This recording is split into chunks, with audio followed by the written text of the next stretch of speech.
नमस्कार दोस्तों। दोस्तों मेरे पास 10 क्वेश्चन हैं जिनके थ्रू हम अपना आत्म आकलन करेंगे। हम मार्केट के अंदर ट्रेडिंग करने के लिए तैयार है भी या नहीं, और इन क्वेश्चन के थ्रू हम प्रोसेस को समझने की कोशिश करेंगे। बिकॉज ये क्वेश्चन बहुत ही इंपॉर्टेंट क्वेश्चन है जो हमारी ट्रेडिंग लाइफ को चेंज कर सकते हैं। सो हम डेली बेसिस पे एक क्वेश्चन को लेंगे और उसकी डेप्थ में जाने की, उसकी गहराई में जाने की कोशिश करेंगे, ताकि हम जो रियल कॉन्सेप्ट हैं वो समझ सकें और उसी हिसाब से अपना ट्रेडिंग प्लान कर सकें। सो बहुत ही इंपॉर्टेंट वीडियो है और बहुत ही इंपॉर्टेंट क्वेश्चन है जो आपको एक सही डायरेक्शन दे सकते हैं और आपका आत्म आकलन आप कहाँ पे एग्जिस्ट करते हो उस चीज को आपको दिखा सकते हैं। आपको कहाँ पे लर्निंग करने की जरूरत है, कहाँ पे इंप्रूवमेंट करने की जरूरत है, वो चीजें आपको दिखा सकते हैं।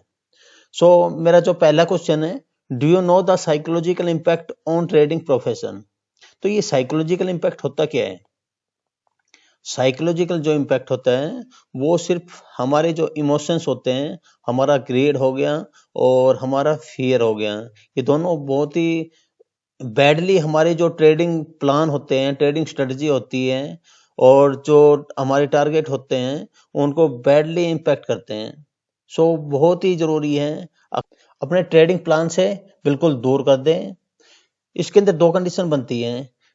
अगर हम इनको दूर कर देते हैं और हम एक प्रोफेशनल ट्रेडर की तरह काम करते हैं, अपनी जो ट्रेडिंग स्ट्रेटजी हमने तैयार की है, उसका बैक टेस्टिंग की है, सारे सब कुछ प्रोसेस करने के बाद में उसको हमने अपने ट्रेडिंग प्लान के अंदर ऐड किया है, उसके हिसाब से काम करते हैं, तो हम सक्सेस हासिल कर सकते हैं। अगर हम इन जो फियर और ग्रेड है उनको अपने ट्रेडिंग जो सेटअप है उससे बिल्कुल दूर कर दें और हम अपने डिसीजन अपने ट्रेडिंग स्ट्रेटजी के हिसाब से लें। नंबर एक चीज।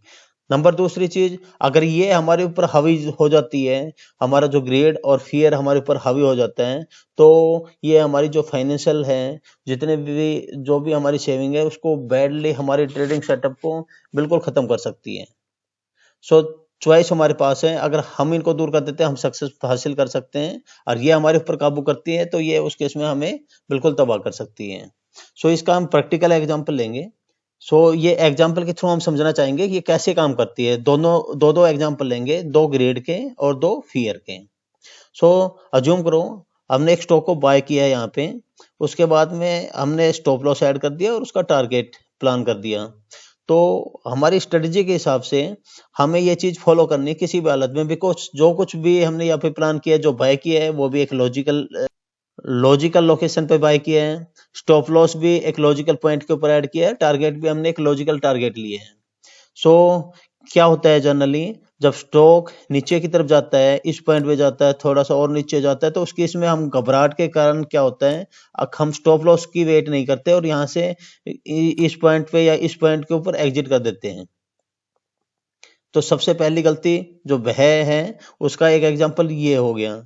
दूसरा एग्जांपल क्या होता है, हमने टारगेट प्लान किया, हम इस पॉइंट के ऊपर अपना प्रॉफिट बुक करेंगे और इससे एग्जिट कर जाएंगे, बट स्टॉक जैसे ही थोड़ा सा ऊपर जाता है, यहाँ पे जाता है, तो उस केस में हम अपने जो ट्रेड है उसे एग्जिट कर जाते हैं। कभी ये जो प्रॉफिट आ रहा है बीच का, ये भी कभी हम मिस ना कर दे, तो हमने जो मेहनत जी प्लान करने में उसको ओबे नहीं कर रहे हैं, उसको फॉलो नहीं कर रहे हैं। ये बहुत बड़ी गलती है। हमें टारगेट का वेट करना चाहिए, क्योंकि सारी चीजें हमारा लॉजिकल पॉइंट के ऊपर है और वो सारी चीजें हम अनुसरण कर चुके हैं, उनकी बैक टेस्टिंग कर चुके हैं, तो हम क्यों घबरा रहे हैं। ये चीजें हमें हटानी पड़ेगी। अब हम ग्रेड के दो एग्जांपल लेते हैं। जैसे स्टॉक हमने बाय किया और वो ऊपर की तरफ जाता है और वो हमारे टारगेट के पास पहुंच जाते हैं, बट बिकॉज ऑफ ग्रेड हम यहाँ इस पॉइंट पे एग्जिट नहीं करते और हम सोचते हैं कि स्टॉक और ऊपर जाएगा। ये एक ग्रेड का एग्जांपल हो गया। दूसरा एग्जांपल, हमने जो बाय किया एज पर आवर प्लान, हम सिर्फ 100 स्टॉक बाय कर सकते थे as per our risk management theory, but हम इस केस के अंदर 500 स्टॉक बाय करते हैं। ये दूसरा एग्जांपल हो गया ग्रेड का। हमें सारी चीजें समझनी पड़ेगी और जो सारे डिसीजन है वो हमने पहले अपनी रूपरेखा तैयार करनी पड़ेगी, सारे प्लान करने पड़ेंगे, और एक बार हमने स्ट्रेटजी प्लान कर दी उसके बाद में हम 100% उस स्ट्रेटजी को फॉलो करेंगे। अगर हम ये करते हैं तो हम एक प्रोफेशनल ट्रेडर की तरह काम कर सकते हैं। अगर हम ये नहीं कर पाते तो उस केस में हम एक नॉइज ट्रेडर की तरह बन के रह जाएंगे और हम मार्केट में सिर्फ R&D ही करते रह जाएंगे। ये बहुत ही इंपॉर्टेंट है। बहुत ही नेसेसरी है। अगर आप लाइफ में इस प्रोफेशन के अंदर सक्सेस पाना चाहते हो तो ये आपको फियर और ग्रीड को अपने जो ट्रेडिंग सेटअप है इससे बिल्कुल बाहर करना पड़ेगा, अपनी पर्सनालिटी से बिल्कुल बाहर करना पड़ेगा, तभी आप सक्सेस हासिल कर सकते हो। ये चीज मैं आपके साथ शेयर करना चाहता था। आई होप आपकी कुछ लर्निंग हुई होगी और ये बहुत ही इंपॉर्टेंट है। और ये आपका जो टोटल जो कंक्लूजन होता है, अल्टीमेटली हमारा मार्केट के अंदर आने का मकसद है प्रॉफिट गेन करना, और हम उसके लिए दिन रात मेहनत करते हैं, उसके लिए ट्रेडिंग स्ट्रेटजी बनाते हैं, उसको सारे चीजें हम लॉजिकल पॉइंट पे समझने की कोशिश करते हैं, और लास्ट के अंदर जब हम उसको एक्चुअल जब ट्रेडिंग करते हैं तो हम उस सारी जो मेहनत है उनको भूल के और उसी टाइम भय और लालच के कारण हम गलत डिसीजन लेते हैं। हमें ये चीजें खत्म करनी पड़ेगी। मैंने भी स्टार्टिंग में बहुत ज्यादा गलतियां की, बाकी उन गलतियों से लर्निंग ली और आज के टाइम में मैं एज ए प्रोफेशनल ट्रेडर काम कर पा रहा हूँ।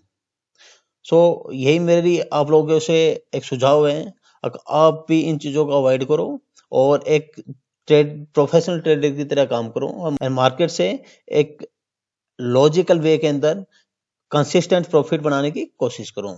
Thank you guys. एंड हम जो कल वीडियो है वो ट्रेडिंग स्ट्रेटजी पे हमारी वीडियो होगी। ये बहुत ही इंपॉर्टेंट कॉन्सेप्ट है और हम कल ये समझने की कोशिश करेंगे वीडियो के माध्यम से कैसे हम ट्रेडिंग स्ट्रेटजी बना सकते हैं। थैंक यू, मिलते हैं कल। ओके जी।